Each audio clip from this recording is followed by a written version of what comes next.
hat and get something to drink. Thanks, Chad. Love you, man. Are we? We're live. I guess we're live. Talk about right? Pokemon or something.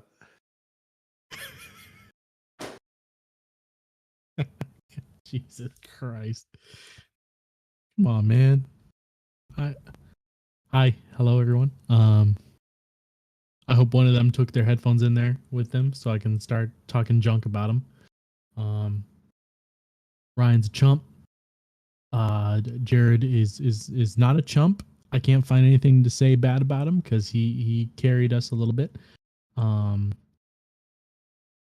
But he's also a chump.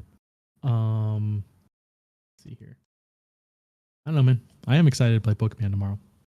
I know everybody's already been playing it, and there's ROMs and nonsense out there. But excited to be in there. Excited to play it. New Pokemons. Definitely liked Arceus, so I'm happy to see a blend of that. Definitely not as good as Arceus, I know, but we'll see. We'll see how it goes. I'm talking about that Pokemans, dog. It's gonna be a fun time. I'm excited. I got the stream all set up. I got the scene and everything all good. The Switch is set up. I'm playing it on my upper monitor, and I'm using my main monitor for OBS and other stuff, so I can watch it happening and all that nonsense. And then my third monitor, I don't know what to do with that. Maybe have like Pokemon typings and stuff like that over there, so I can just have a quick rundown. I have most of that memorized, but I haven't played in such a long time. I'll need like a refresher on it. But based on Sword and Shield, it they definitely made the game much easier for beginners. Like it tells you when an attack is going to be super effective or not in the menu, so it's like, oh, that's that's way easier. I don't have to remember this shit or pause the game and look it up. Yeah. Which is great. I'm like, because I'm gonna do either of those. I'm either gonna memorize it or I'm just gonna look it up because there's a couple of Pokemans. We're talking about Pokemon right now. That's what you said to do. But there's a couple of Pokemans that have surprising typings that you look at them and I'm like, I could have sworn that was this and it's not. Every time I know them every time. I just can't. I'm like, that is a scorpion. It's obviously a bug poison. And they're like, no, it's a ground dark type. And I'm like, that doesn't make sense. It's a scorpion. But whatever. Dang it.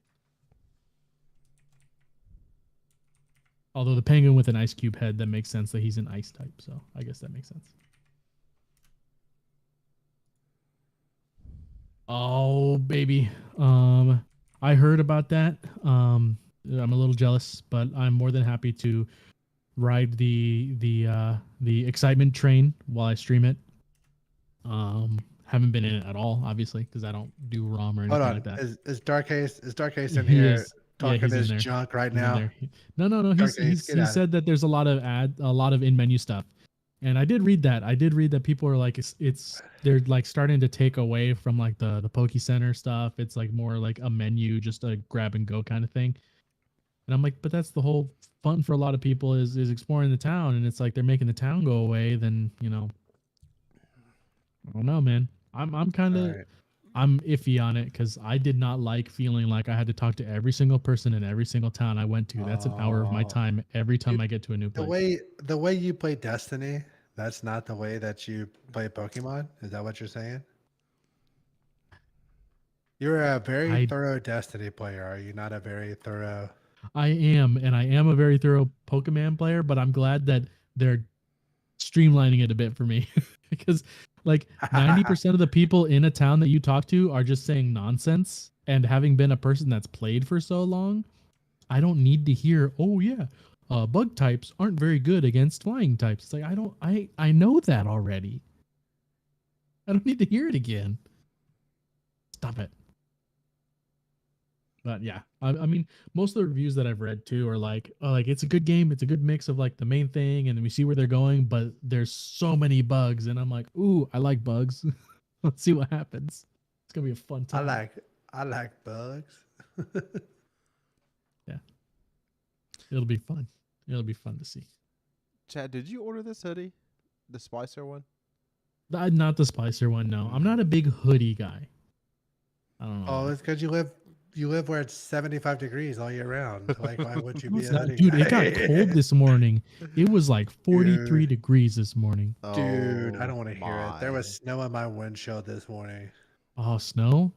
I didn't think that was a real thing. I Like, never I've see heard it, just about like I never see raid exotics. I've heard about it. Someone else has shown me pictures. Mm-hmm. It's like, look, here's me and my touch of malice. And I'm like, that's not real. Mm-hmm. You Photoshop that. At least it's not meta or anything. Yeah. If I it- did get killed if by it one was- in Banana yesterday, though. If it was meta, I would be going absolutely berserk Dude, I right mean, now. there hasn't been a raid Like, I exotic would be be- meta except for Eyes of Tomorrow and Gambit. In Gambit, yeah. Which And I then got, I Gjallarhorn got came eyes. out, and it's easier I to got get. eyes pretty early because I deserved it. But True. That's how it works. just haven't earned this one yet for whatever reason. Uh-huh.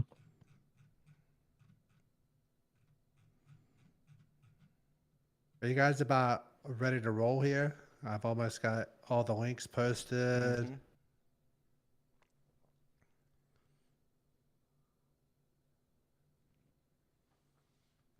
Yep.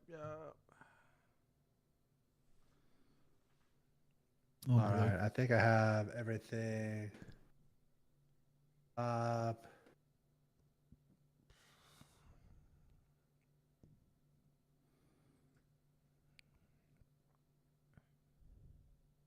Oh,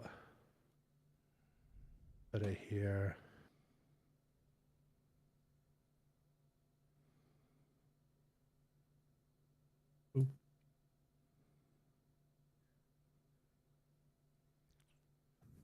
I'm just glad to see that Ryan's fractaline thing came true. I like how you thought I might be wrong. Did you think I might be lying about it, or? No. I said I'm glad that it came true because it's something. I'm just mad that it came. It's coming out like the week after the Pokemon game. I'm so mad. I'm like, gosh darn it. Okay, You but can't give me what- like 2 solid weeks of Pokemon? but what are you gonna miss out on? I'm gonna just play He's gonna Dares. miss out I'm gonna on play a couple running Dares. Gambit and running strikes and running No, Crucible. Dares. man. Literally, it's That's- only Dares. It's only gonna be That's- Dares. Because I'll never see that What he's purple gonna miss sword. out I'll on. open that chest 500 times before I see another one. I mean, it's a knockout. You just gotta do the master every week, Chad.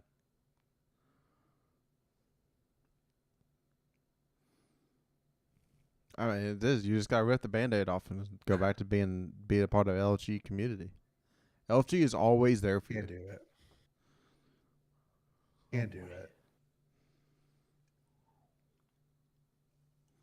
I mean, I'm gonna have to. I'm gonna have to get that Not gonna do it. Don't Was even it act like you're the- gonna do it. the Vow the Disciple title somehow. Jared, are okay. you in the Zencaster? Oh Are no. you in the Zencaster web thing? It's kind of a pivotal part of this operation. Because I am a terrible podcast producer. So I pay $25 a month so I don't have to produce anything. The computer does it for me. Yeah, I'm in it now. Oh, he's there. It says Jared. Do you have squiggles? Squiggle, squiggle, squiggle? I mean, yeah. I see his. Do I have squiggles? Because I don't see mine. I don't see your squiggles either. That kind of Oh makes me nervous. no. No, yeah, he did. You did on Okay. my screen. Do I? got You can see my squiggles? squiggles. You got squiggles? Squiggle, squiggle, squiggle, squiggle, squiggle, squiggle. Yeah. There's zero squiggles on my screen, but if Jared sees them, then I hear you in there.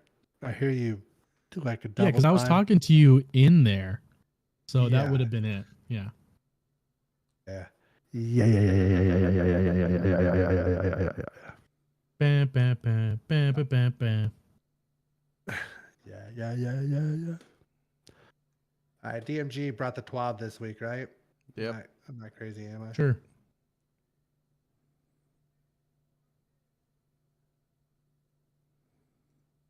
More of a Cosmo guy myself, I just want to say, but It's been a while since Cosmo's got one. out, hasn't he? That's because Cosmo Cosmo comes around for the big time. Cosmo will be around Lightfall. Yeah. That's gonna be about Well, it. he's over here working on that next game that's coming I out. I do have a big personal announcement for Lightfall. I need to release during this podcast. Okay. Oh. I think I know what this is gonna be. I It's don't, a and very now I'm big- scared. It's a very big announcement. Mhm. So I am hitting the button. Jared, you ready to go big time? Yeah. And 3, 2, here we go. We are live for episode 87 of the Conqueror's Corner podcast. Today is Thursday, November the 17th, 1 week before Thanksgiving. I am your Destiny bad boy, NotRyanFox, here with my fire team, who all of you CCPs know by now. Jared. Yeah, we checked off probably our last item for the season for the most part for us as a fire team. We finally completed Lightblade this week. We'll get into that a little bit later. And the chronicler himself, chadocero. Got a little bit of speculating. Like I said, these next two pods are just gonna be speculation talk. I don't know if they're gonna be releasing anything at the last TWAB before the season, but we'll get into that a little later. And don't forget, if you're listening to us on YouTube, you can take us on the road via Spotify, iTunes, and other podcast services. Make sure you subscribe, unsubscribe, click the bell, turn on notifications, yada, yada, yada. Follow us on Twitter at DestinyCCPod. Send us a bunch of friend requests so we can get these raids done. Always looking for like 1 or 2 more for every raid. That could be you. It could be you. I would love for it to be you. Jared would love for it to be you. Chadocero would love for it to be you. But DMG brought the light on the TWAB this week. It was a monster TWAB, over 6,000 words. They said that like 13 times if you read it. But before we get to the TWAB and Jared bringing us all the knowledge, we're going to listen to the intro music from our everybody's favorite Link, who you can find on Twitter at LinkOfTimeG.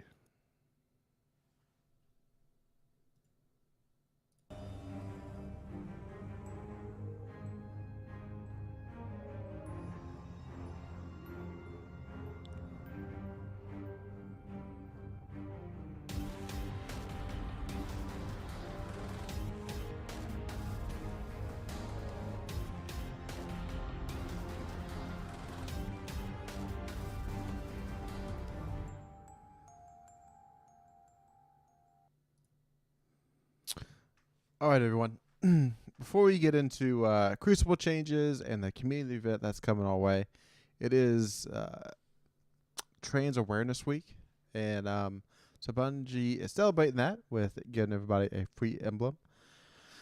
If you want to redeem that, that is ML3FD4ND9. I believe it's the same one that they put out last year, if I'm not mistaken. It is, yeah.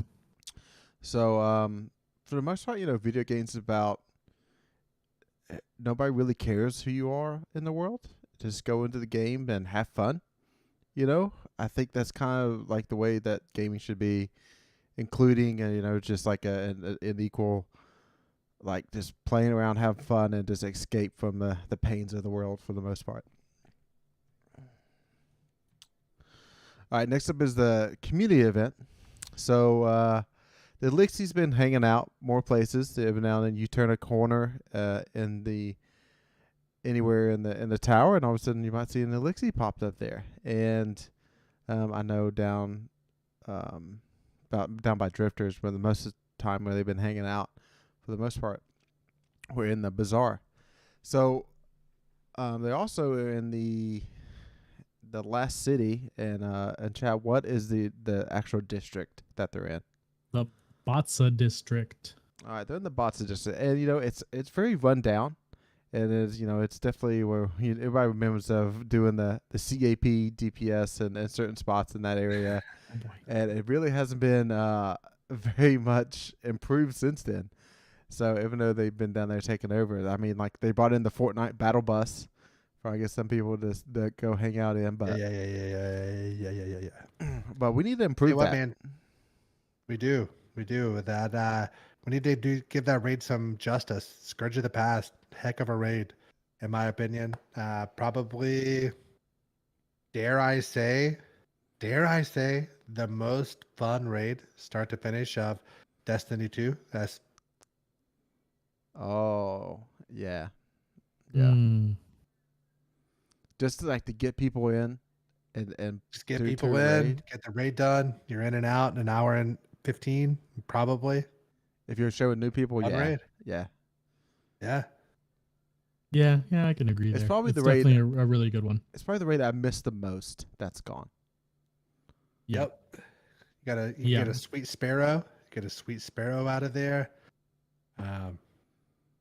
And Anarchy, arguably at the time, the greatest. He would be the one raid exotic to rule them all.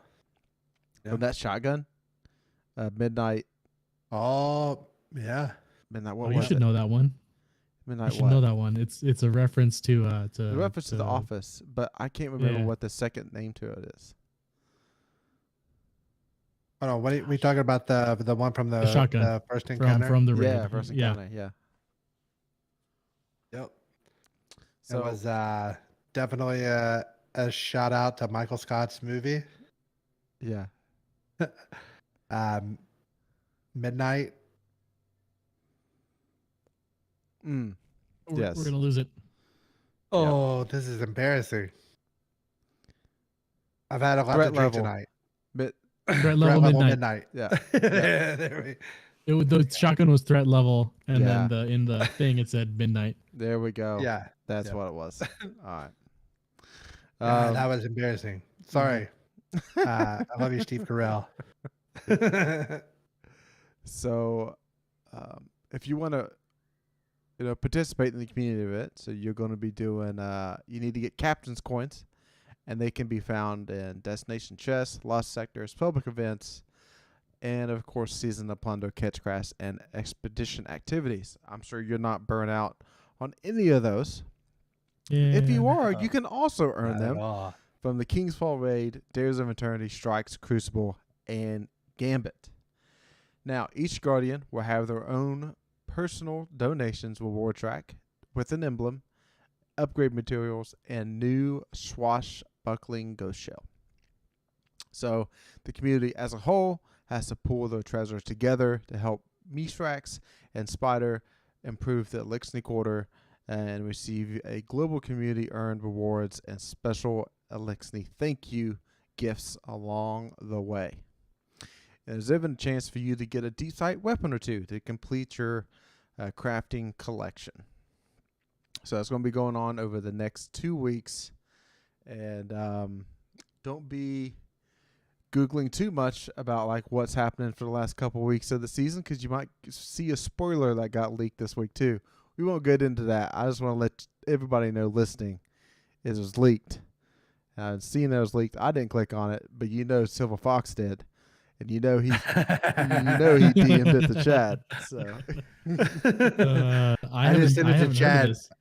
I just sent it to Chad. That way he has to make the personal decision to either look at it or not to look at it. I get a lot of joy out of sending Chad things that I know that he is gonna like hover over it and then exit off of it, and then hover over it and then exit off of it. And I enjoy very much knowing that he's going through that struggle.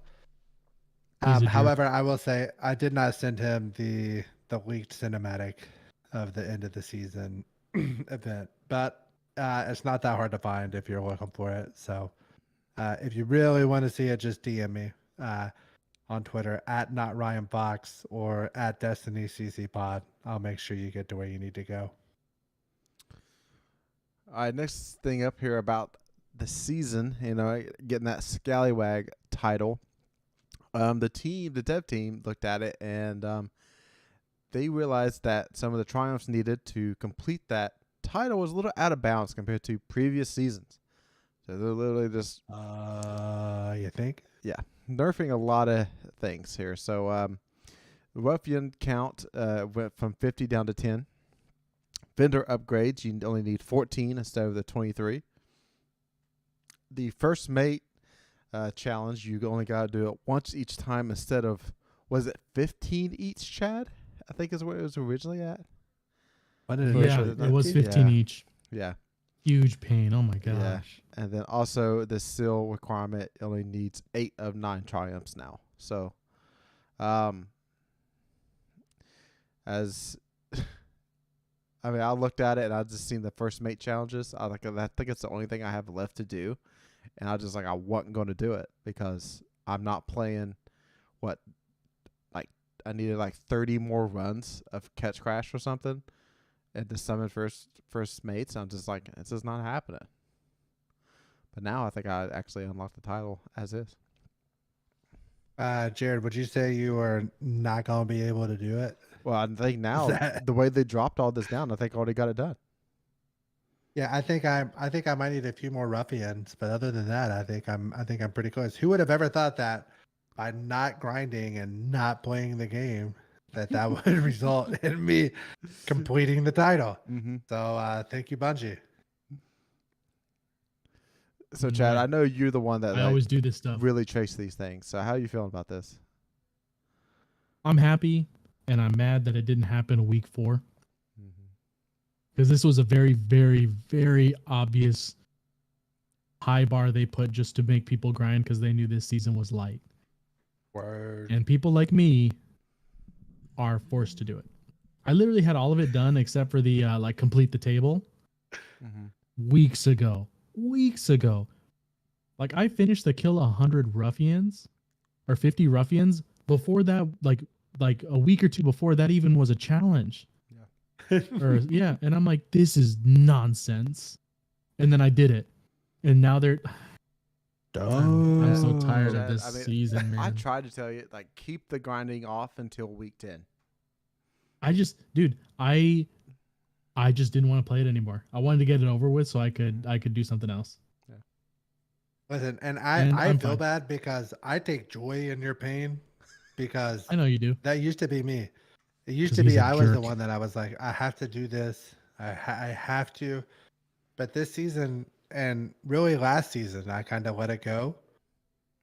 And it just goes to show you that Bungie's always going to bring it down to the lowest common denominator. So don't kill yourself to do it because they're just going to bring it down. All right. Talking about things Destiny and Bungie bring down, there was a new security update that went out for BattleEye. So it was another round of on Twitter people getting banned, and then people pulling up their stats from Trials of Osiris and them having like I think it was like a 6.5 KD and like a 98% accuracy or something like that. Sheesh. And just normal stuff that we all do. Sometimes we all hit heaters or we hit a 98% accuracy. Yeah, so get out of here, dude. Dumb. So they didn't get into any of the details of what this is, obviously, because they don't want let people know what they're looking and watching for. I don't know if they'll ever give us a straight like Cronus or Zim and all those kind of updates if they're looking for that or not. But I bet that's on the horizon of stuff that they're looking into. Hey, I did notice. Started playing a little bit of Modern Warfare 2 today with my wife, and I did notice that at the very beginning, like the splash screen, whenever you like open the app on PC, it shows like Ricochet as it says Ricochet anti-cheat. So I see that on there, and I'm like, man, I'm obviously that if I recall correctly, they kind of use the same anti-cheat system, and I wonder if behind the scenes, what improves Call of Duty will also improve Destiny. I hope so, especially with Call of Duty being such a huge game every year. Since they're using the same thing, which I believe they are.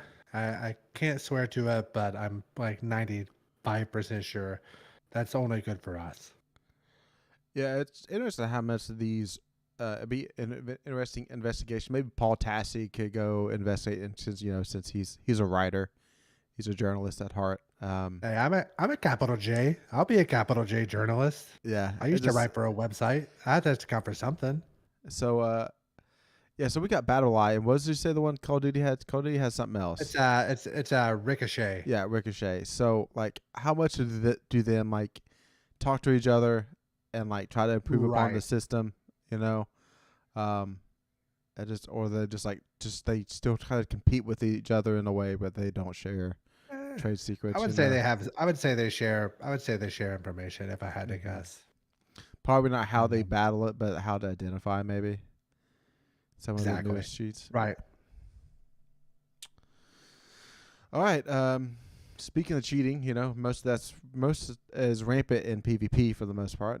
They can be happening in PvE, but majority of this TWAB talks about changes that's coming in PvP, and there are a lot to talk about next season and to expand upon. Now, this is the big overview of what the changes are. So,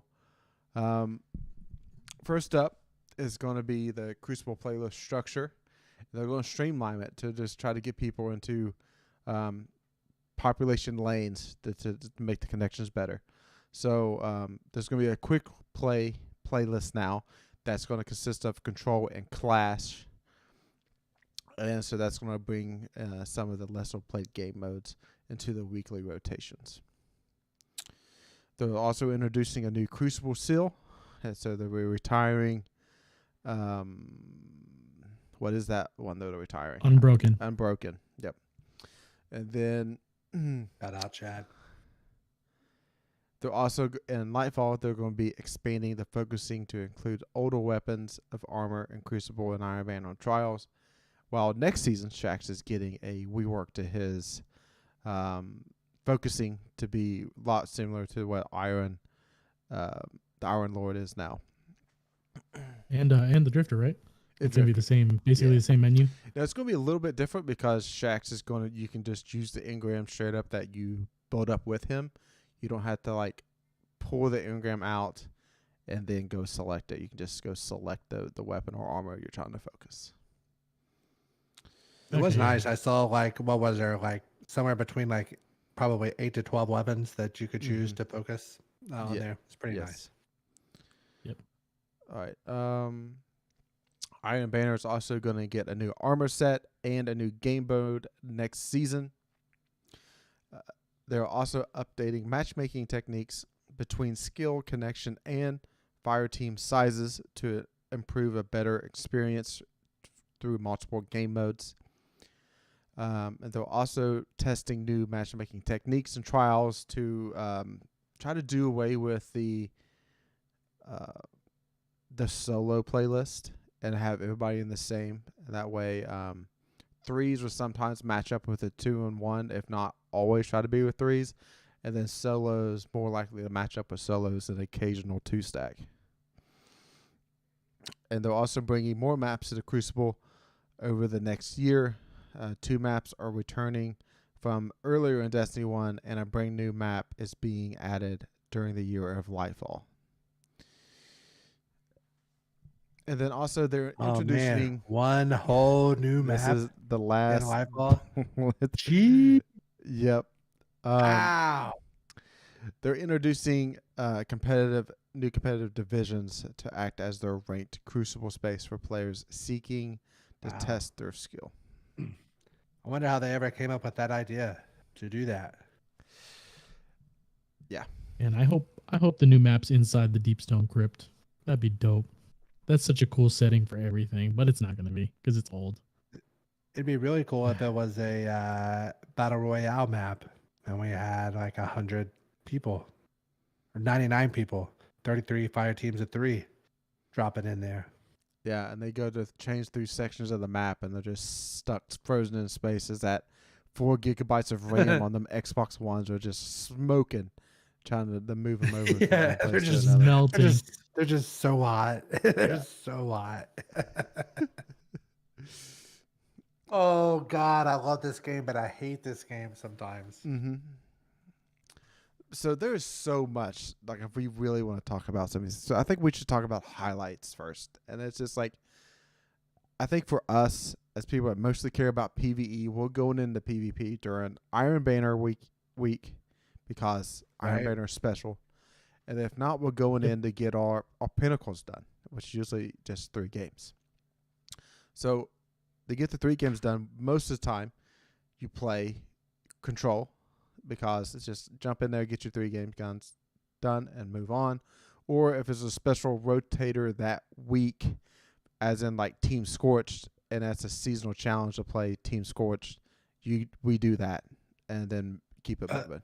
But I have to say, this season and last season, I noticed not always did those count towards your pinnacle reward, the rotating playlist. So I would get to play my usually 4 to 5 of that rotator map, and in order to complete the seasonal challenge, and then get to jump into Control to do those 3 matches to get the pinnacle for the +1, which is just absolutely ridiculous and unacceptable in my opinion.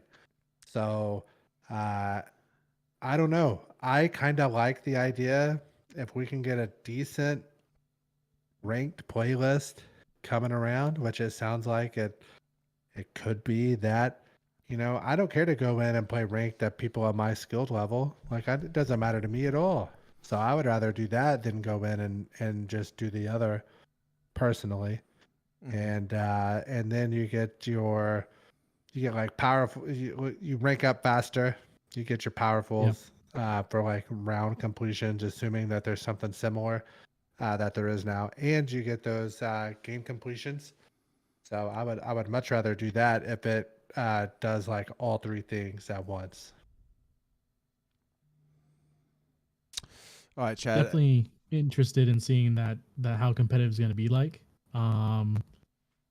Definitely going to go in there with Mr. NotRyanFox as much as he's willing to get in there. Try to bring myself back to my Halo days. Feel a little bit of glory. There we go. Be great, man. It's gonna be awesome. Yeah. Get in there and we're gonna have to find someone around us though, because Jared is gonna ruin our.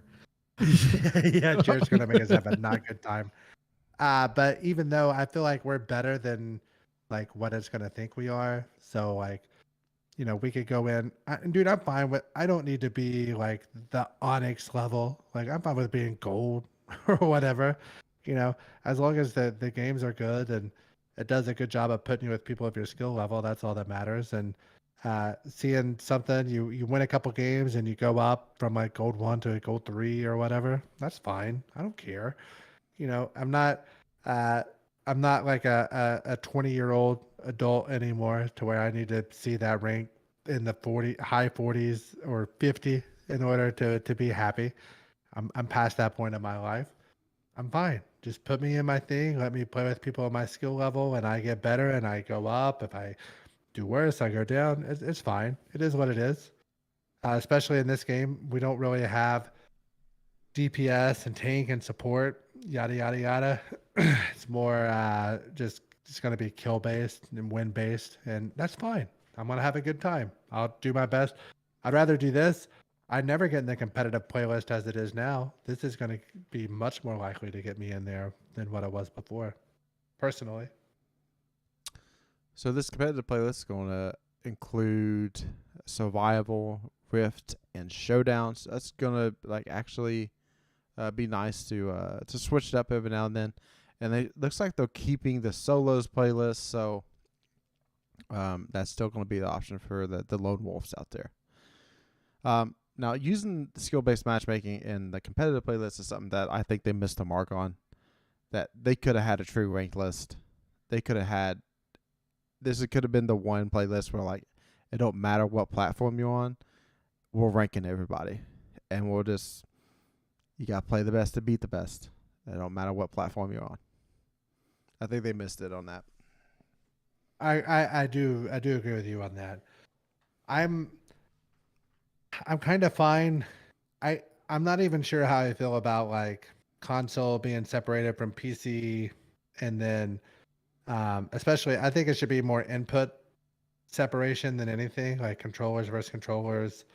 I don't think that there's enough of a difference between for it to matter.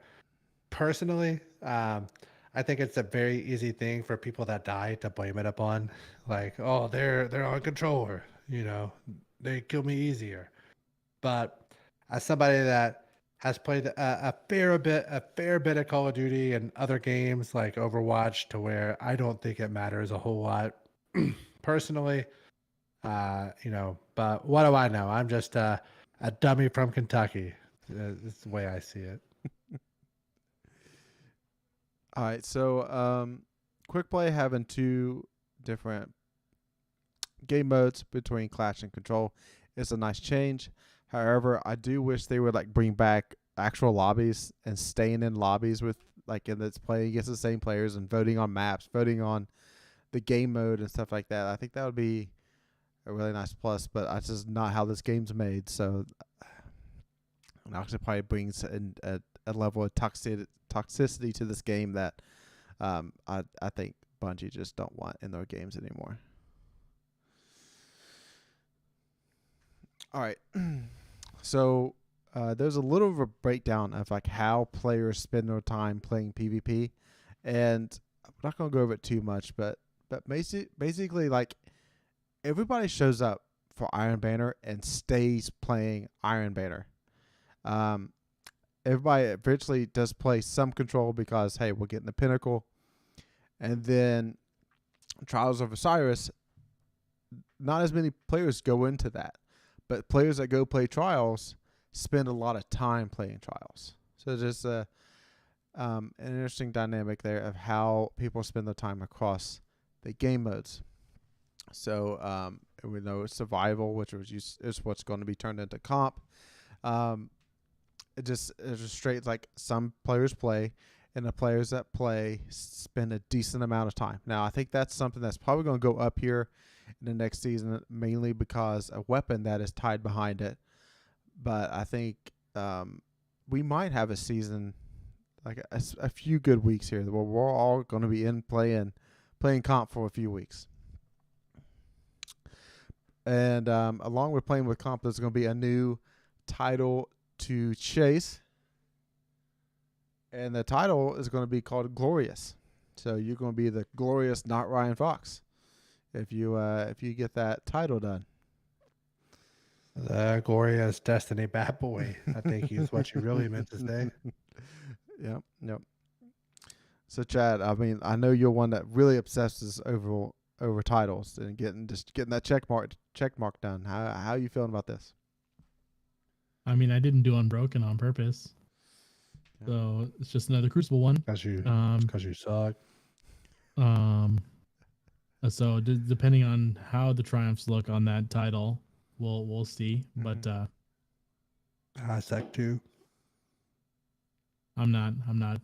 It's a PvP title. I don't really care either way. Yeah. I ignored the Trials of Osiris one and the Unbroken one. I'm not worried about it. So next up is all the focusing that you can do with Shaxx. So next season, he will have 8 weapons that you can focus. And if you want to focus one, it's going to cost you 1 Crucible engram, 10,000 Glimmer, and 50 Legendary Shards. So that is going to be a hefty price for any newcomer to the game, but for people that's been playing for a long time, it's probably really not even a second thought. Moving on to Iron Banner's game mode next season. It's going to be called Fortress, and if you think that this reminds you of capturing and holding a zone, that sounds correct, like zone control. But the real fun begins whenever Keitel gets involved, and we'll leave some of you the experience firsthand when Iron Banner Fortress rolls around on January 3rd, 2023. And they say that a few of you may be dying to cap a hill. So I think a lot of us have played King of the Hill and Halo, so you keep that in mind, and I think this would be really cool.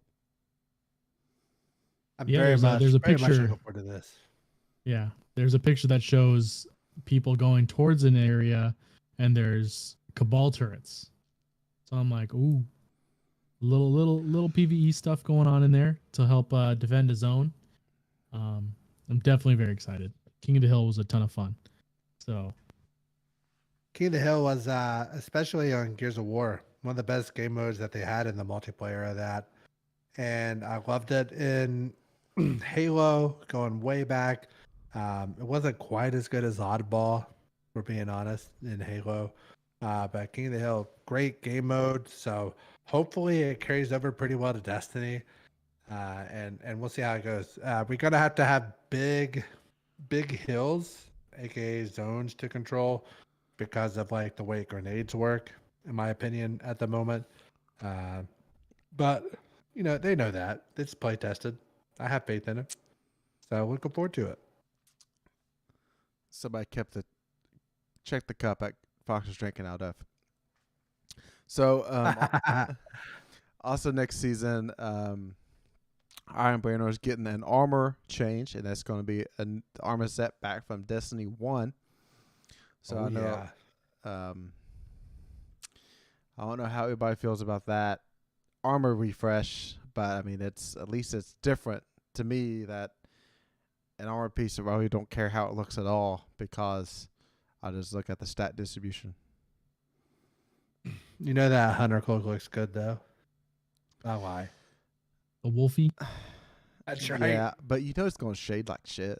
I mean, it's Yeah, It's it's a gonna be cloak weird. though. It's a cloak. I Yeah. mean, why would you want a pink cloak why'd you want a pink fur cloak? Well, actually, that sounds pretty dope. I'm not gonna lie. As a guy that uses a lot of pink and purple, a pink Hunter cloak sounds pretty dope. Not gonna lie. So I take it back. So along with the armor, there's also going to be a new auto rifle and a slug shotgun. Now, I shouldn't say new because who knows if they're just like reprising weapons or actually making new ones there. They didn't really say. So, but at least there's going to be an auto rifle and a slug shotgun. So, we mentioned Bungie's new matchmaking technique. So this is going to be a work in progress. You know, for our team based matchmaking is going to be live in season 19, and that's something that makes a lot of sense, but also going to make for some very laggy games, depending on who you're playing with. So if you're playing somebody in the U.S. that's like center of America, then you got a couple boys on the coast. Then you're playing with somebody maybe that's over in Europe, and you're playing against another 4 or 5 stack, and they got a couple people in the U.S., one person in Australia, one person in Asia. It's going to be tough. So just be aware of that. No Canadians, am I right? Yeah. Love you, Zen. We're just kidding, dog. Next is this paragraph about them improving connection at the high end. So with SPM, you know, there's the top 5% players, and they should be playing against each other. However, they are spread out across the world, so they can't play against each other all the time unless they have super laggy matches.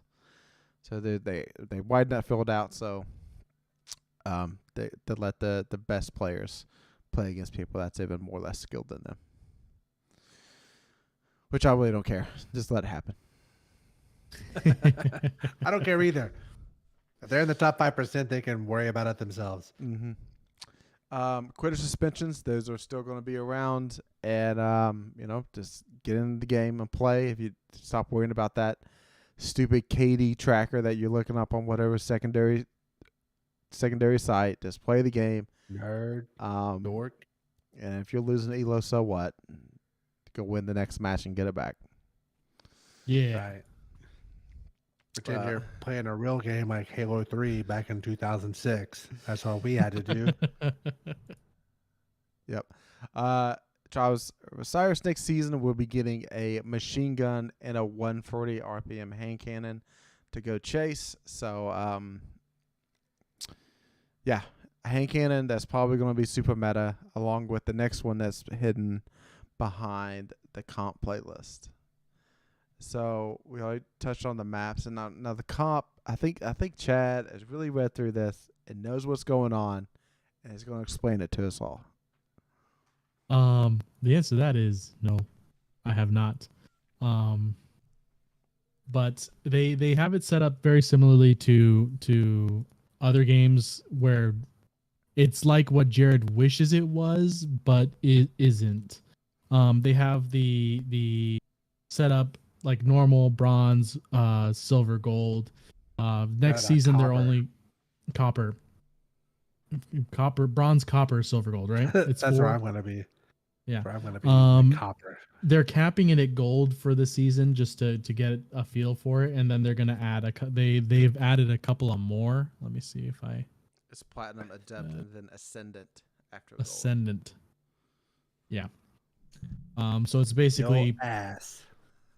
giving people tiers where they're at, and then let's see, match outcomes, whether you win or lose, division, how far above or below is compared to your skill, and so it's going to be rating you based off of those factors, and I think it's going to be putting you obviously in lobbies based off of that skill, which is going to be rate based off of your rank. So we'll see how good the ranking is as a system.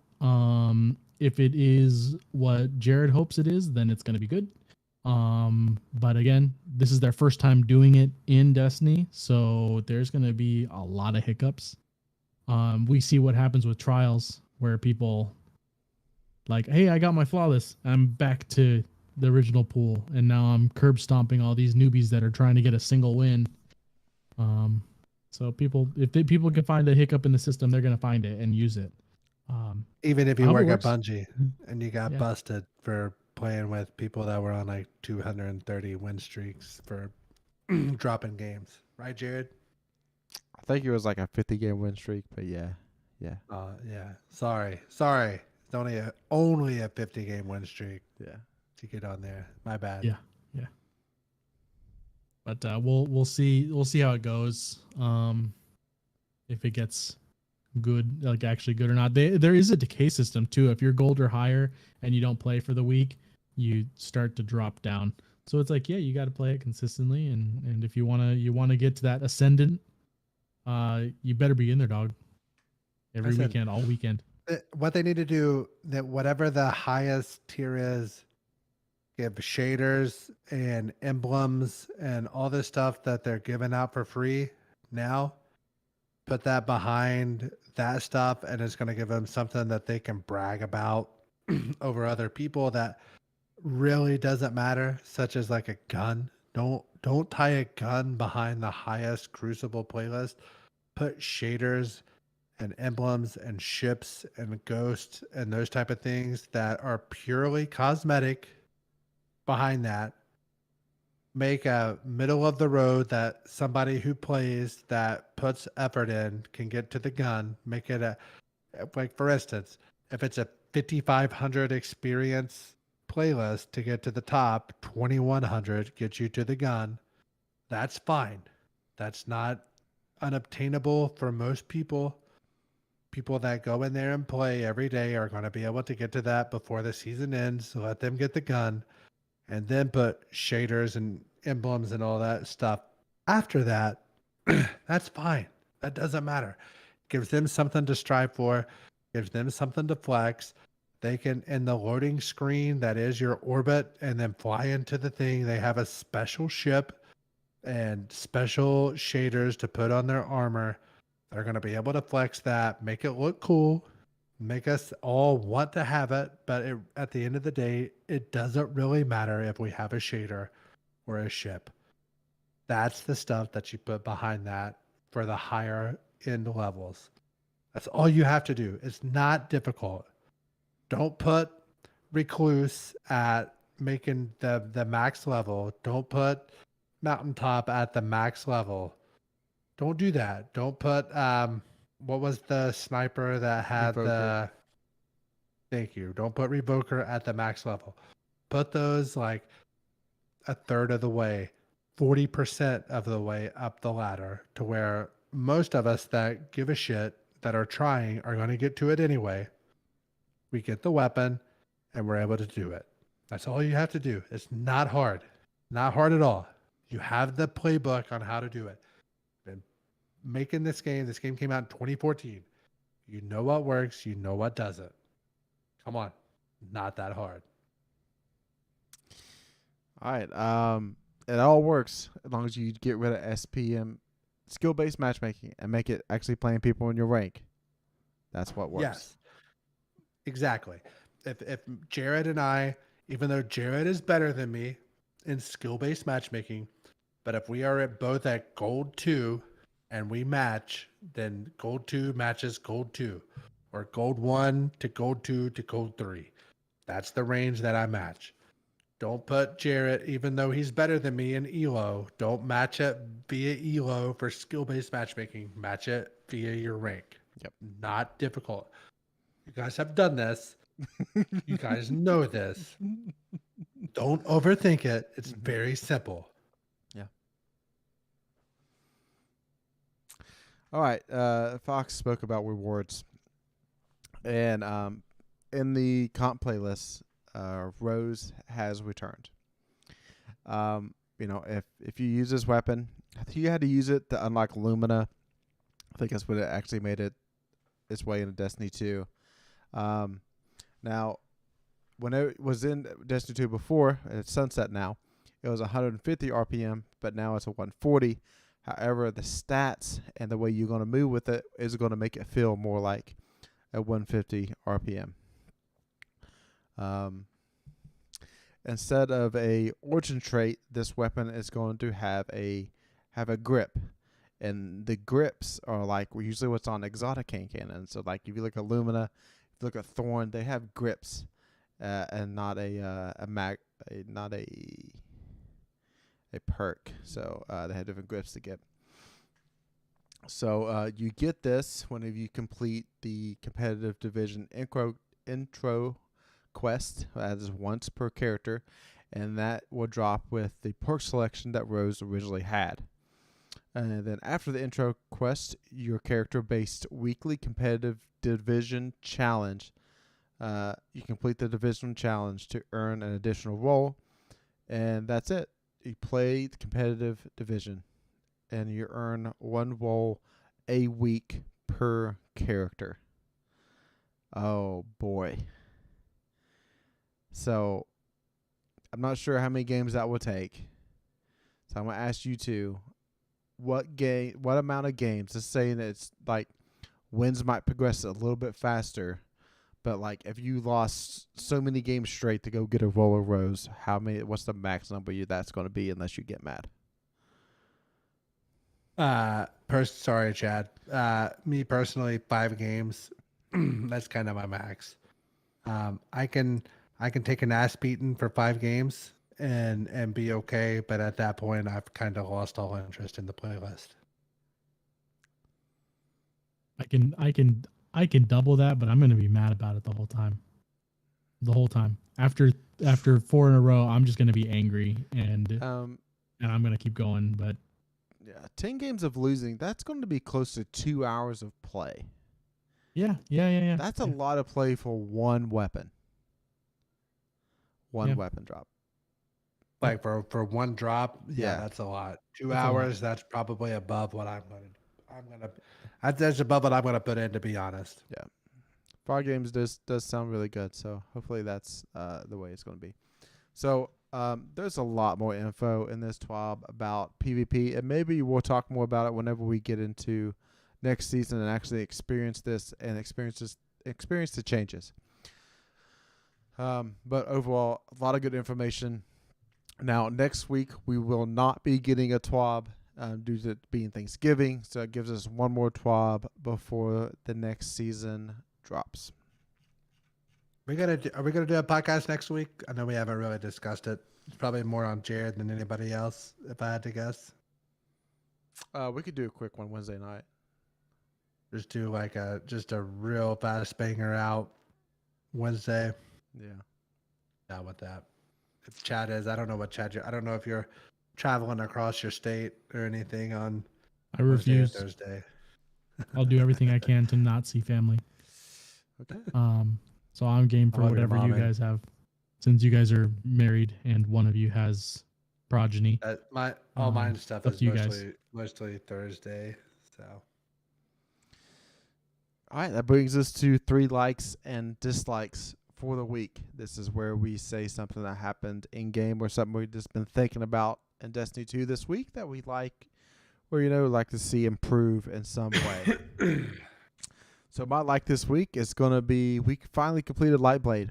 This is probably our laziest season when it came to just getting Game Masters done. Yeah. It's more like, hey, like we like do a raid and like, oh, do you want to do a Grandmaster tonight? What weapon's dropping?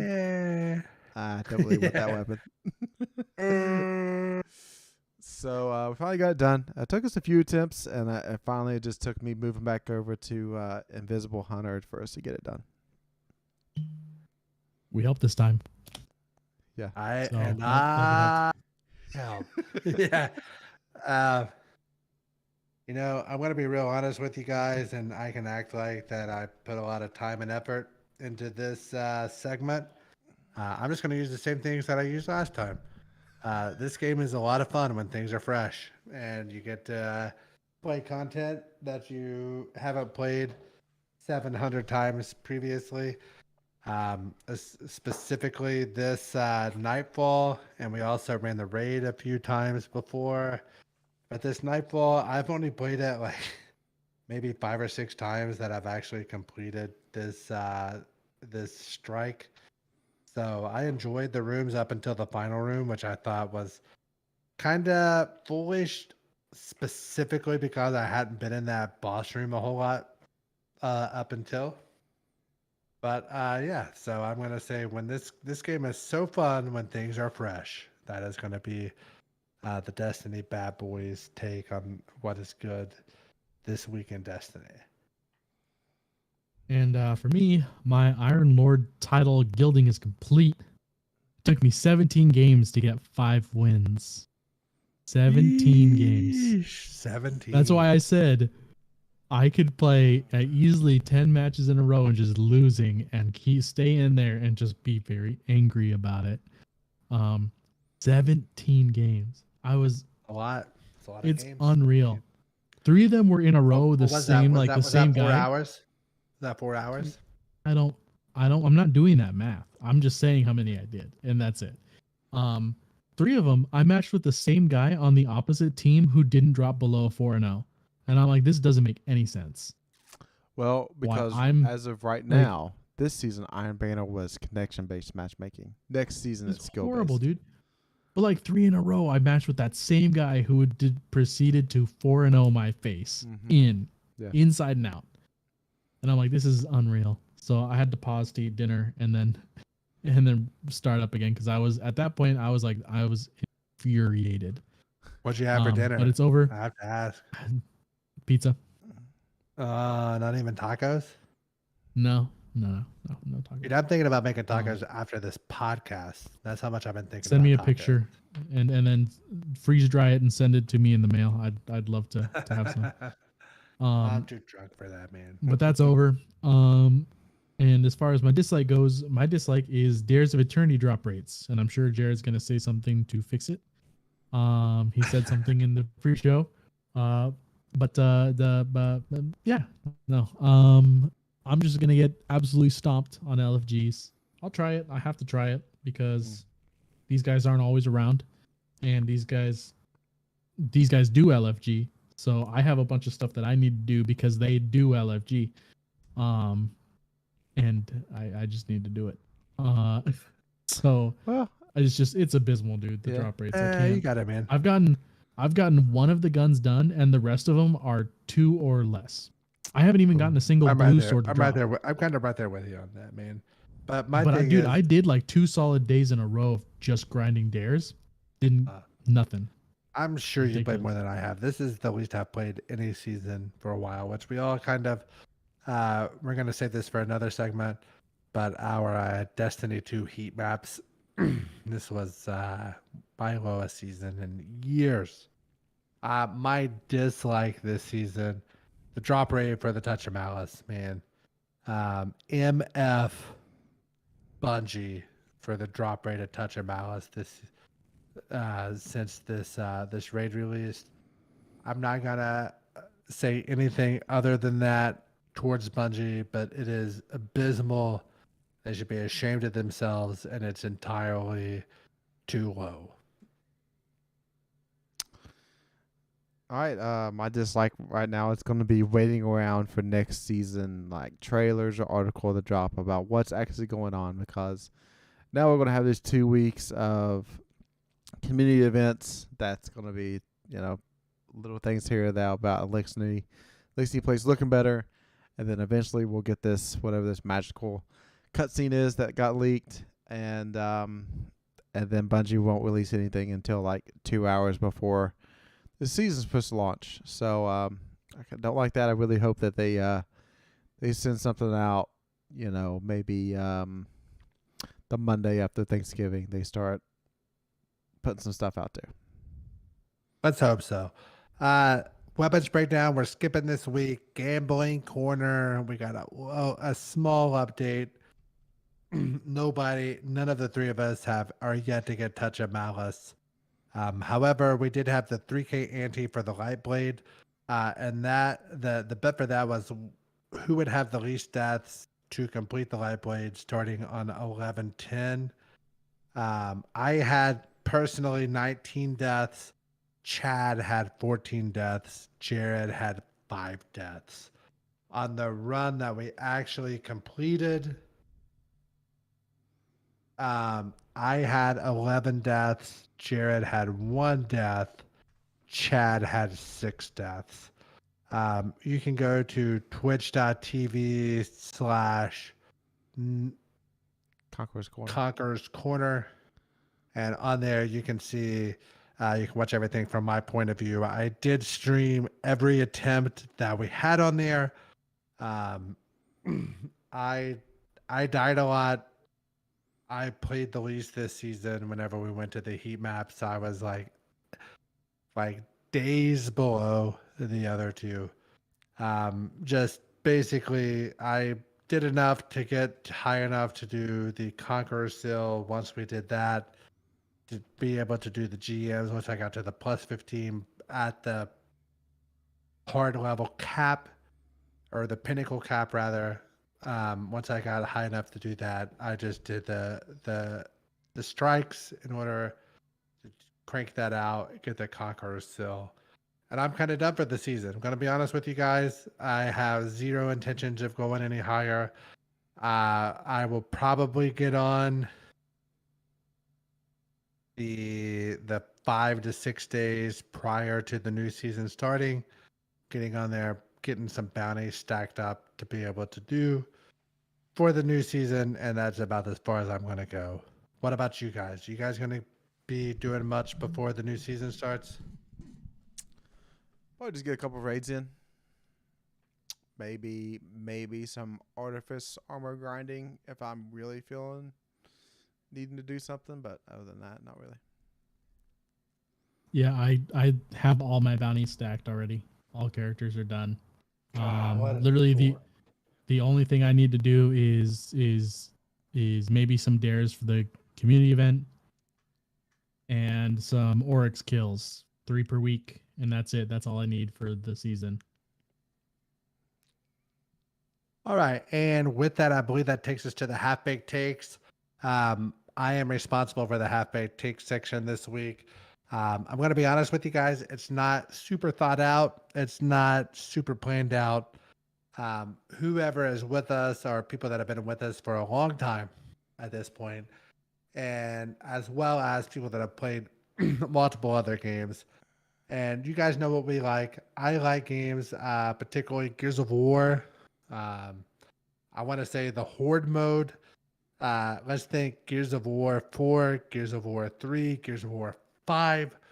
Let's think Halo ODST. We've had the like the Spartan Ops mode, those type of things in those games. Let's get us a Horde mode in Destiny to where we have to control a portion of a map. So specifically, I think like Burnout, and we have to control the outside area and people are coming from the inside area or vice versa. And It's 50 waves. Every 10 waves, we face a boss wave. The boss waves could be, um, let's think, very large enemies. They could be raid bosses, for example, or strike bosses that are kind of toned down in order to fight either a 1-person, a 2-person, or a 3-person fire team. Destiny does a lot of stuff based on 3-person fire teams. You think about that type of thing. And let's bring that into Destiny, and we are able to pick our loadouts. So we're able to design our loadouts, and then at the end of every wave, the money that we get from killing enemies, we're able to take to a like a chest, and we're able to spend that money to either A, buy ammo, B, buy fortifications such as razor wire, those type of things, and place that out around the map, which prevents the enemies from coming in to attacking our quote unquote base. And using that, we're able to get up to those the larger waves. You think right now we have not only champions, but we also have Lucent Hive. We also have strike enemies. The strike enemies could be the wave 10s, like wave 10, 20, 30, 40, 50. We could have strike Lucent Hive as 8, 9, 18, 19, 28, 29, 38, 39, blah, blah, blah. And, we can really kind of start stack these up to where we have champions and all that. And it could be really fun. We could either do pieces of the strike playlist. So just off the top of my head, let's think about Exodus Crash right before we get into the inside area. You remember at the beginning, you're fighting that outside area, and you get up to the kind of the ramp to where you fight the yellow bars, some of the champions. And then that first champion that you fight there, that could be kind of like your waves 1 through 10. Could be through there. You kind of fight your way through the strike to get to the larger based enemies. And man, I think it could be really cool. It had to be modified, obviously, because we have these strikes and things that are kind of built, and they're kind of spread out in order to fight these playlists. But I would have a lot more fun going through a strike if it was more of a horde mode as opposed to a strike mode. I could pull my Destiny heat maps and show you how little I give a shit about strikes at this point. But if you put these into more of a horde mode, I'm going to come in.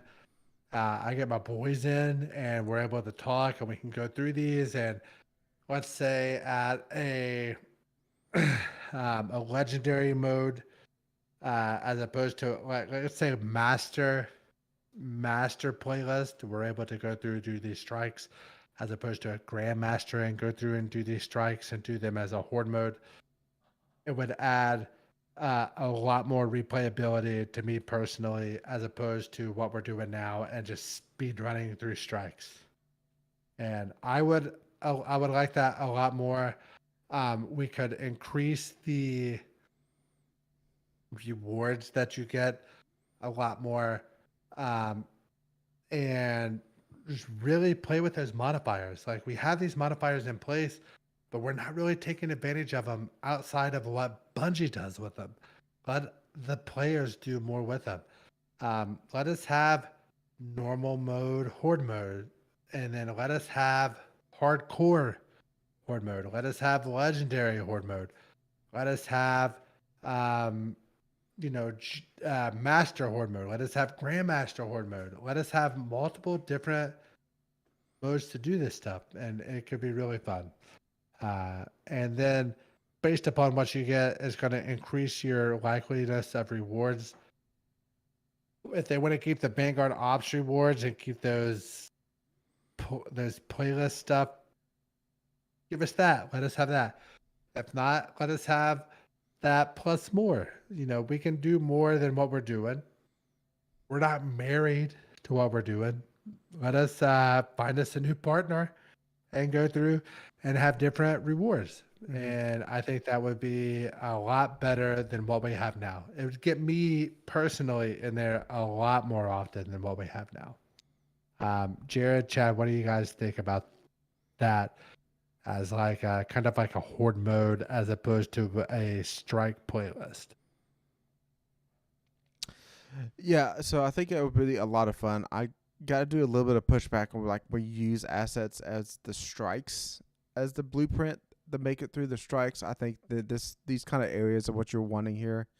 And I even think back at Gears of War, there's these maps set up for horde mode and to fortify yourself and stuff like that. So I think this would need like a lot of development time, I think, to rearrange some of these maps. And I think they're capable of doing it too. I'm not saying that they're not. And then I think you're missing the game here. This is going to be in Marathon. This is not going to be in Destiny 2. Ooh, okay. And me being the guy that I am, I always like to point this out, but I never played Gears of War, so I don't have a horde mode. The closest thing that I have to it is Firefight from ODST, and they didn't have fortifications or anything like that. Like you said, I don't know exactly what that means because I didn't play the game. But they had like a singular big map, usually circular or like an area, and you defend a point. But you're not defending it for a specific reason. Like you can venture off in the map and everything will just kind of follow you zombie style after you. But you can, usually there's a building or there's something to hide in where you can bunker down. If you guys need to stay close, but they'll put in like a warthog, they'll give you a Gauss hog, and you'll be rolling around with the homies just blasting stuff, and that was always fun. I mean, I've played plenty of games that were like 6-7 hour sessions of just dudes playing Firefight, and that was a lot of fun. Having the modifiers stack up and like enemies getting stronger and them adding, hey, irons on this round, and then they take that away and like, hey, grenades have like a double the AoE this round, and it's like, oh no, we got to pay attention to that. And it's like, but that is also our grenades. Right. So it was like one of those things, like those rotating modifiers that added on, and then there's like the boss wave as like the 6th round, and then it starts over, goes to 5, and then the boss. It was a fun time, and I've always wanted something like that in Destiny. But again, like the reusing a strike would be interesting, but making just a map, they have plenty of zones that they could make like a big area for Firefight. Like I said, I always say Deepstone Crypt probably has a bunch of places. The Braytech Labs, Savathun's Throne World has plenty of space. We got the Callus Mobile back. It's over by the moon. We also got the moon, literally the first area on the moon, the part that you go into on the moon with like the 2 buildings. Mm-hmm. That'd be perfect. Yep. Yeah. It's a big open area. Just bam, there. So I think like there's plenty of spaces that could be used for just sit there and see how long you can last. Yeah, man, I'd love to see that come back. I think it's something that we're sorely missing, and I think we're gonna get it. I think it might be maybe not this February, maybe next February before it comes in, but I think eventually we're gonna see it. All right, Chad, what's going on with Thor this week? Well, like I said at the beginning, it's going to be speculation time. I wasn't sure if we were going to have a Thanksgiving episode, but knowing that we have a pre-Thanksgiving episode, Thanksgiving Eve, I have it set up. So we're going to talk about my speculation for this week and then next week, 2 different ideas of what next season could be about. And then as long as they don't release anything on the last Thursday, the 1st, I'll just ask for ideas from Jared and Ryan and try to make connections on proving their points. But this week we're going to go into the one that I think is least likely out of my two choices, and that is a Xivu season.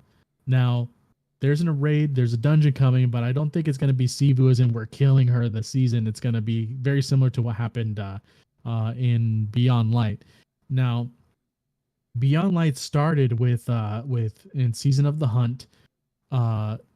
Zivu was basically chasing Savathun. Savathun sent her there to hunt us down, and initially we find Crow and Osiris at the time.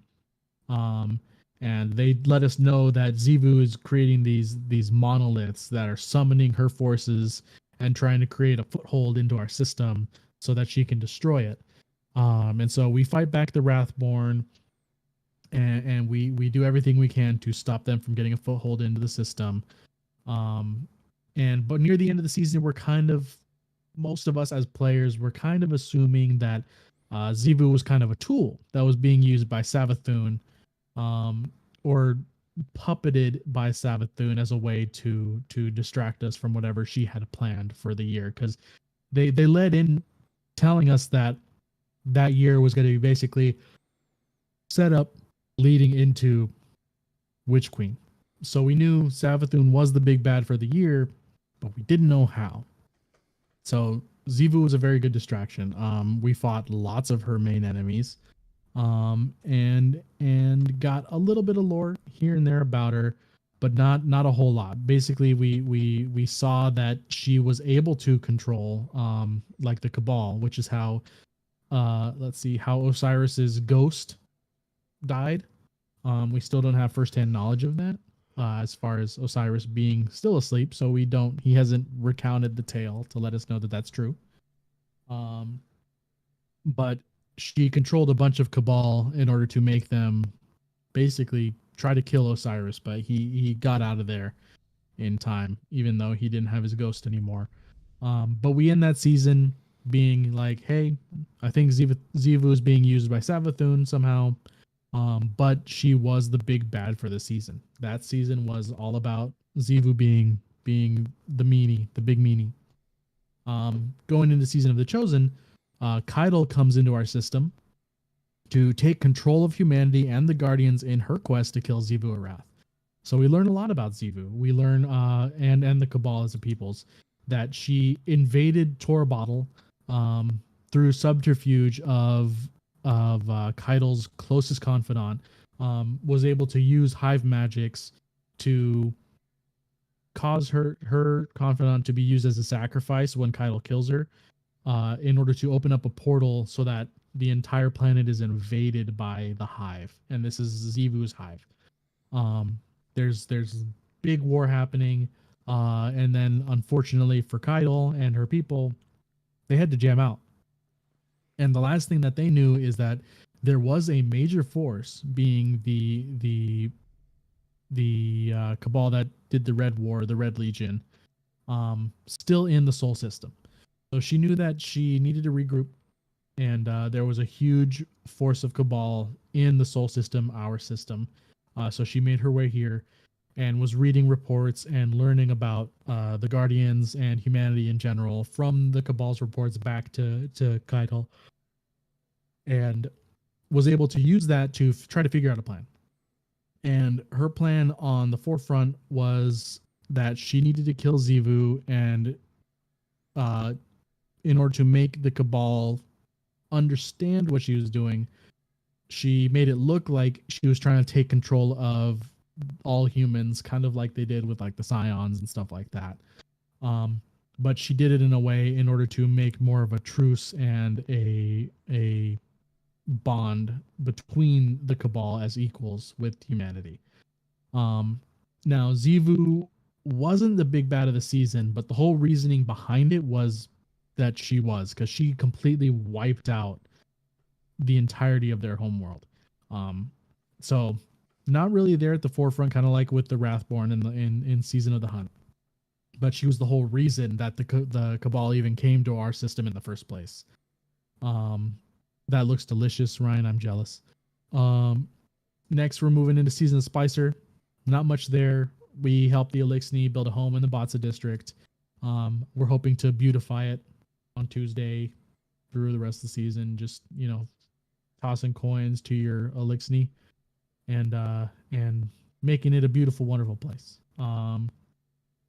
Sus Iris or Osiris shows his/her true colors at the end of the season with the season finale, and we see that it was Savathun the entire time. I remember Ryan making it a joke in Season of the Hunt in like the first week that we were playing. Like literally the first day we load in, and he's like, "Osiris ain't a punk like that, man. He wouldn't get got like that by a knight. That ain't my boy." And Jared and I are like, "Yeah, I get that, you know, but he got. We saw it on video." Now going into Season of the Lost is where things get tricky. Savathun opens the season by getting sealed in order to like prove, quote unquote, to us that she needs our help. And she wants Mara and her Techians to basically rip the worm out of her while keeping her alive in order to make it so she no longer needs the power of the worm or the darkness from the worm gods. She very much victimizes herself as a play to our humanity and uses Crow in order to do the same thing. Because we've been building up a relationship with him this entire time. And she spins Xivu Arath as the main reason that this is happening. She is a big bad. She's going to come to this system, and in her trying to wipe out Savathun, she's going to completely destroy all life in the Soul System. And we do fight some of Xivu Arath stuff throughout the season. And then obviously the final fight where we have the perma bubble by our saint, the big boy himself. We fight her forces in order to push back, and then we take the worm from Savathun, and before Mara can kill her, she runs away. So Xivu is kind of the big bad, but not really. Now, we had some thoughts of what's going to happen there, and then moving into, you know, Season of the Risen with Witch Queen drop, we're introduced to a disciple of the Witness in the raid. We understand that now the Witness has people that he trains, and sends them out to do missions for them. And we also get the first look at what Xivu Arath actually looks like through the memories from Savathun. They wouldn't do that if they didn't need to eventually create an actual character profile for us to use in the future. Now, I think next season it could be like the Witness sends Xivu to us as because we can kind of infer that Xivu is a disciple-ish of the Witness, kind of like Savathun was. Oryx kind of did his own thing, meandering about, conquering people, and just absolutely demolishing people. But the Witness could send Xivu to distract us while him and Callus are figuring out what they're doing. Maybe could be brought in to try to convert the throne world, Savathun's throne world, and maybe take control of her hive and the Lightborn versions of her hive, because they don't have a leader right now. And I mean, if that's the case, Savathun's ghost could be not a vendor, but could be our point of contact for that whole thing. Like, he could contact us somehow through the ghost net and just be like, hey, Xivu Arath's here doing something bad. And if you don't stop her, she could take control of all of the Lightborn hive. And that would be bad for everybody. Because that would give the Witness access to light powers through those hive. So it'd give him a lot of research subjects, which would not be good. So that's a potential for next season. Again, it's not like we kill Xivu at the end of the season, but we stop Xivu, kind of like we did in Season of the Hunt. But Xivu is being used again like a distraction in order to stop us from finding out what the Witness is doing with Callus, and then they find Neomuna. Obviously, that's one take on Xivu, on why Xivu could possibly be next season. Next week will be a short episode, but I will be talking about my favorite idea, which is always Rasputin. That's been my hope and dream for the year, that we would have a Rasputin season. But Xivu, I think, is a close second on what is possible to be used in a season. Because it's never been she's never been the big bad, but it's always been like there, kind of in the background sending stuff our way. So it'd be easy to use. Yeah, I think maybe like Sifu tries to maybe rescue Savathun or something where we're holding her body. Maybe that's maybe the next time we hear from her. Okay. Yeah. Because we do have the body just chilling. Mhm. Somewhere. Probably next to the Crown of Sorrow. Oh gosh. Well, we have the crown on the helm right now. Yeah. Still, We don't know. but yeah. There's another door to unlock. You're right. Yeah. Yeah, there is. Yeah. All right. Next up is the mailbag, and we got a question from Dark Haze. Do you think they will bring back some sunset weapons near the end, or we use them in the new expansion? And then another secondary question: what do you think they would do with all those weapons? So, Chris Proctor said recently that if there is a narrative to bring back sunset weapons, they will do that. So if there's ever going to be a season where Ada 1's involved, the Black Armory weapons are going to return. So I see like any of those weapons that are hidden behind a story link, they're going to stay there unless the story comes back around. Stuff like Recluse, Revoker, Luna's Howl, I think if those ever come back and from not being sunset, it's like when the game's done. It's like, you can go back and play whatever content you want with any weapon you want. I agree. Yeah. Yeah, I think they've those are likely to come back the last year. So let's say if right now is 2022, let's say like year 2024, year 2025 of Destiny, those the big dogs that were tied behind, let's say Luna's Howl, Revoker, Not Forgotten, those type of weapons, those mountaintop, those are coming back then, in my opinion, that last year. I think I was gonna make that connection too. I didn't know that Proctor said that. Or at least I didn't remember. But yeah, like they've proven that if it makes narrative sense or it's just something they need to use, they'll bring it back. And they did that with the Ikelos weapons. They brought them back. They brought back the original Trials of the Nine weapons. If they have a reason, like if there's a Rasputin season, they have a chance of bringing back. I think the Seraph stuff's still in there, but they have a chance of bringing some other stuff or making new stuff. If there's a Same 14 season, obviously they can bring back Season of the Dawn stuff. They also have the stuff that's tied into the time clock of the Season of the Dawn. Yeah. Oh, and they brought back the Opulence weapons. Jack Queen King. Jack Queen King. Remember those like this? Yeah. The Mercury weapons. And Thank you, Jack. they've already proven that they do that, and I'm like, cool, more guns for stuff. I'm happy with my Iglo shotgun. Happy that I got that back at least. And I hope the Black Armory stuff happens, and is a better season. I would love to have Blast Furnace back and Hammerhead. Trash ass season.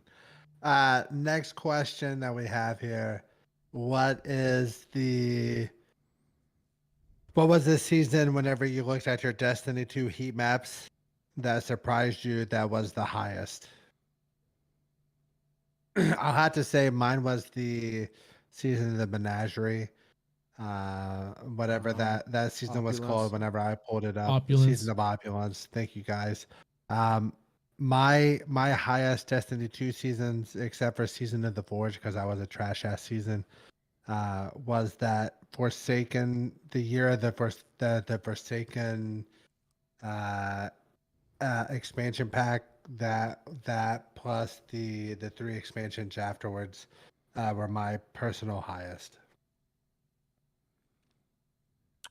Yeah, my highest was Oof. Season of the Lost, and that was because like at that It was the time longest. it was the longest season and COVID was going on. A lot of people was Uh, playing at that time. That was the You're last right. season You're before right. they took all the raids away. So like we just like cycling through of just like doing so many things and getting raid ready for that Deepstone Crypt raid. Um too. So I think it was just everybody was playing then. Everybody was stuck at home. Why didn't they tell us we were in the good old days when we were in the good old days? I guess that's the main question, right, Jared? Yeah, like looking back to that time, like yeah, makes me sad that like we all had time just to vote then and we didn't get a day one done compared to now. Like we're playing less and less, and everybody that we play with are playing less and less. Yep. You're right. But I feel like realistically we have the same chance of going the distance because we still have the same weapons that deal the highest amount of damage. We just have to get that perfect run together. But now we have less people willing to put the time in to get that perfect run. Do it. Does that make sense at all to you guys? Yeah. sure. Um, as far as my map goes, if you were to add up this season and last season, it would be 66% of my highest season. My one, and that's opulence. I This have like, season and last season were your highest yeah, two? no. If you added up my this season and last season, it wouldn't even be 66% of my Oh, highest season. Okay. So these okay. two aren't even like added up I got aren't you. even there. I got you, dog. I got I you. got 15 days in opulence. Oh my. My next one 15 was days. arrival. Yeah, Had two. Two and change. I didn't even make it all the way to 3. And he made it to 15. for opulence being the highest. Ridiculous. Mhm. A lot. My I shortest like Was it one. that this? season, man. My shortest one was War Mind, where I like barely crossed Oh my gosh. 3 days of play. I had I 10 think at days in the war Warmind I mine. was at like 3 hours and 12 minutes. Or Gee, 3 days and 12 hours. I apologize. I that was was my somewhere in first that place. area. And I thought like I had really, really dominated Curse of Osiris. I apologize once again that I really, really dominated that season of the War Mind. I Curse of Osiris I had like 6 days or 4 days or something. War Mind I really dropped off, and then once that Forsaken hit, man, whatever they had, it was just sugar to my mouth. From Forsaken to the Forge to the Drifter to the Opulence, man, that was just like they were just fucking sprinkling that shit into the Destiny bad boy's mouth because that was the best time of Destiny for me. And even if you ask me, and I had to choose, I would have to think that that was probably the best Destiny year. Ever since then, it's been a little less. But I have to make an announcement. The Destiny Bad Boys coming true with you guys. I was able to get my vacation time request in. I did get my February 28th to March the 4th or March the 3rd, whatever that time is. That Destiny alleges that the new expansion is dropping Lightfall. I do have that week off of work. I'm going to be a hard 24-hour stream. That first day, every hour I'm playing, you're going to be able to watch me. There might be a daughter or a son that pops up on my lap at certain points during that, but I'm going to be playing. And I'm sure that Destiny Bungie, you're going to come out with your time and you're going to say, "Hey, we can't make this time frame that we promised and we're going to push it back 2 weeks." And it's going to piss me off and it's going to fuck up everything that I've done so far in order to provide uh, entertainment for all the Destiny bad boys and the Destiny bad boy fans out there, Conqueror's Corner fans. But I'm going to be there. I'm going to be fucking playing this game 24 goddamn hours a day. And I'm going to be on there. And you guys are going to be able to watch me on twitch.com/Conqueror's Corner. I'm going to be on there. I love you guys. I'll be there. Yeah, so I'm surprised you all are taking that week off.